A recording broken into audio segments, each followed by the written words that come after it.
like that, you need to know the difference between true love and just emotional dependent love, which is the emotional dependent love is just a imagination of love. It's what you hoped it to be or want it to be, but it's not what is. Exactly. You know, sometimes we get blindsided by just a guy smiling at us or doing little small things for us and say, this is the man of my life right here. Oh, I've been waiting on him all my life, and not realize that, you know, this ain't the man of your life. This is a man you met that you're liking and that you're admiring, but at the same time, this man is pulling you down because you are now dependent on this man to do everything in your life, and you're living your life dependent upon what he gonna say. Is it okay with him if I go see my family? Is it okay with him if I go to the grocery store? Is it okay with him that I wear makeup? You know, believe it or not, we got women out here who will put their life on the line for a toxic relationship, thinking that is true love when it's not. It's just not. Emotional dependence. And the thing with Minister Christina said, it starts in the home. It starts in the home. The seeds that you plant today will grow up tomorrow, and guess what, for years to come, if you do not break that type of cycle. Okay. Another way you can tell when you're getting ready to start into a toxic relationship is you put that person up on a pedestal. He can't do no wrong. Glory. Can't do no wrong in nobody's eyes. Glory. You know, you build your life around them.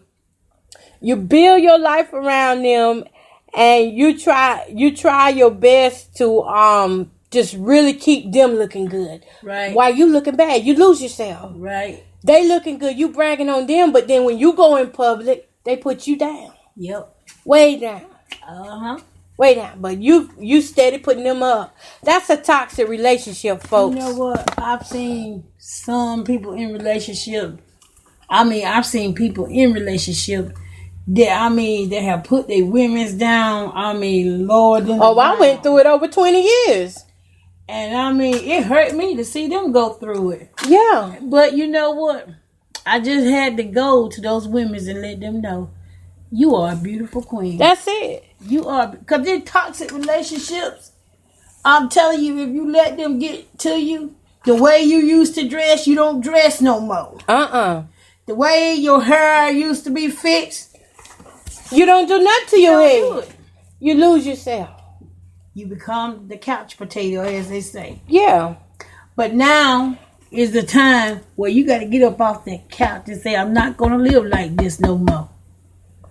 And toxic relationships, the women play victim a lot too. Yeah. When they got some dominant women out here too. Yes, they actually have the power to get up and leave. Yeah. But because they think, hey, I'm obligated to him. This is my first love, or this the only man that will ever love me. I'm not gonna get if I don't marry him now, then I'm not gonna get a man. I'm getting older. And stop looking for stability. Stability. Stop looking for success in toxic relationships. Stop looking for it. Period. Stop looking for success in toxic relationships. Success starts within you. Yeah. You got to love yourself before you can love anybody else. Another way to recognize a toxic relationship is when you see a woman. Now, some of y'all gonna be able to recognize what I'm about to say. When you see a woman that plays victim, she's giving herself up, letting her health go down and stuff, just so she can keep the toxic relationship going. Hoping he gonna say, baby, I'm here for you, what you need, and all that. But it don't work like that. Don't work like that. Because when you get with somebody toxic, they are poisonous. Jesus. They are poisonous. It don't work like that. They don't see if it ain't poison, they don't see it. So you can sit out there and get sick all you want to, but don't expect that man to come and help you. And let me tell you something else. Can I add this in there? Go ahead. Another toxic relationship is women. We got to stop loving them men enough to where our children is starving. Yes. That man getting a better plate and your kid ain't getting nothing but a piece of bread and water. You know, it's not only with the children, but it's with the elderly too. Mm-hmm. It's with the elderly too, because what ends up happening now, This is real talk. Real talk. This is real talk. Now, we talking this now. Yes. This is real talk. What ends up happening when you're with a toxic person, their personality traits now become yours. Mm-hmm. They've now moved on to you. And this is what happens, though. Check this out. Go on, girl. What I have noticed, and I did it to myself, when that person is not around, when that toxic person is not around, you find yourself acting just like them. Oh, yeah. To girl, your friends, to your family. I promise you I've done it with some of my relationships. Yeah. You start to act just like that person, but when that person comes back around you, you back to yourself. You no longer have the voice that you was born with because you're not talking like him. Right. You're now acting like him, and you're trying to wear the pants like him. Yep. Come on now. Yep, and that's one thing that I have noticed. I have seen women do that, and it's like, like I said, I used to do it back when I didn't know any better. But then as I got older and grew into my spiritual maturity, that's what helped me realize, hey, I don't want to be him. I don't want to be him. I don't want to do any of the man things that he needs to be doing. Women, we got to let men mature. We got to let them fall to some so that we can pick ourselves up. Okay, so now we're going on to the beginning of toxic relationship. You immediately think that you have found the love of your life. These are the people who are one and gone, what I like to call it. They go out one time and now you feel like this is the perfect person for me. This is the one I've been waiting for all my life. Mm-hmm. You idolize this person to make them your partner. You neglect your friends and family to please your partner. Mm-hmm. You turn a blind eye to alarming signals. The red flags. One thing about you, there's always red flags when something isn't right. And you turn a blind eye to those something ain't right signals just so that you can continue to satisfy that man. You trust the opinion of your partner, even if it's wrong. Even if you know this opinion is wrong as crap, you still go along with it just for the sake of y'all are going to have smooth sailing. But you still don't have smooth sailing. And you feel incredibly jealous over every little thing. So y'all, that's the beginning of recognizing that you are having a toxic relationship. Some of the beginning phases. Now I'm going to go into my scriptures. I want to just go into these scriptures some because I really do feel like we need scripture, because one of the things as I was writing this, that as I was writing my notes and stuff, that came to my mind was, how can you love somebody that's evil? When you get ready to lead them or whatever, how can you love evil people?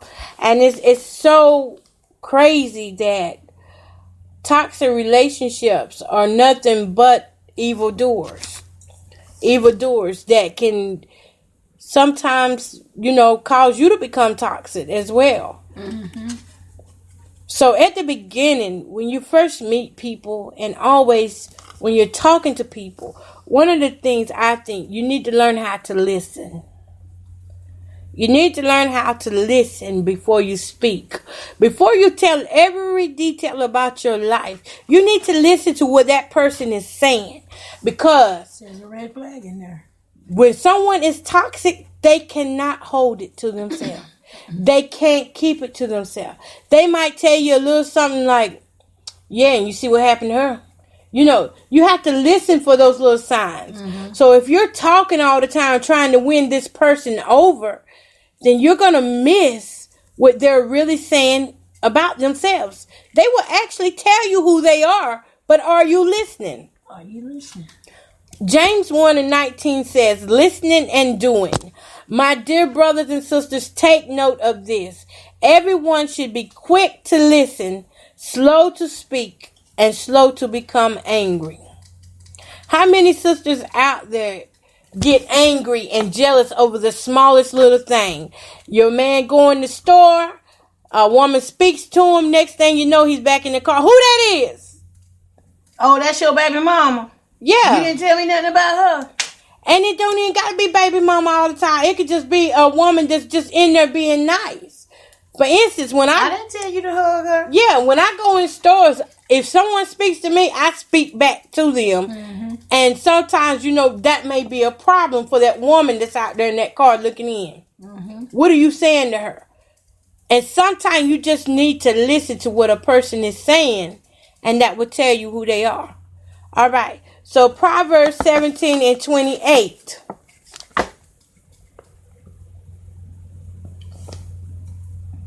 And 28. And I love this one, y'all. I'm telling you. I'm waiting for it to pull up. Proverbs 17:28 says, even fools are taught wise if they keep silent. And, even fools are thought wise if they keep silent, and discerning if they hold their tongues. Listen, you gotta hold your tongue sometime and just listen at what the words are that are coming out that guy's mouth. You can tell, when you're in a toxic relationship and you choose to stay there because you don't want to hear what they're really saying, even though you know. Mm-hmm. All right. Okay, and the next thing is, I don't know if I want to go there. Okay, I wanted to tell self-control. Women, you got to learn to have self-control. The sex may be good, the money may be good, but if you're losing who you are to all of that, then it ain't nothing good about it. If you're losing your freedom of speech, your freedom to live, if you're stuck in a negative place all the time, every time you wake up in the morning, if somebody is draining life out of you, if they're coming around you and draining life out of you in that relationship, then you need to practice some of this self-control, which it says, a man without self-control is like a city broken into and left without walls. My God. Again, that's a man without self-control is like a city broken into and left without walls. Which means, in other words, this man will run rapid. He will run crazy all over you because that's just who he is. He has no self-control. So you have to take your self-control and look out for you and get with the guy who God has for you. Even if it means waiting. Even if it means waiting. And ask yourself, do I need to stay in these toxic relationships? Do I see myself staying in these toxic relationships 10 and 20 years on down the road? Do I still want to go through what he's putting me through? Do I still want to be put down? The name calling, the verbal abuse, the mentally, the emotion, the physically abuse. Yeah. It's time to get out these toxic relationships. And like I said, it comes from temptation. Women stay in it because of temptation. If you go with me to 1 Corinthians 10 and 13, it says, no temptation has overtaken you except what is common to mankind. And God is faithful. He will not let you be tempted beyond what you can bear. But when you are tempted, he would also provide a way so that you can endure it. There's a lot of women out here right now that are in toxic relationships because they're tempted. They're tempted by what this man is offering and by what he's not offering. And what I mean by what he's not offering is that you're waiting on a seed to happen that's not going to happen. You're hoping that this man is going to grow into the love for you. But what ends up happening is because you're giving it all away to him, he doesn't have to grow into anybody. He can continue to be the same as he is. He doesn't have to respect you if you don't respect yourself. That's right. He doesn't have to buy for you when you can buy for yourself. That's right. It's a lot that goes into that. Women are staying in these relationships because of temptation. Temptation. As you were saying that, I was sitting here just, thinking in my head, that's like setting a seed in the ground and watering it watching it to grow, and it ain't even going nowhere. Because it fell by the wayside. Mm-hmm.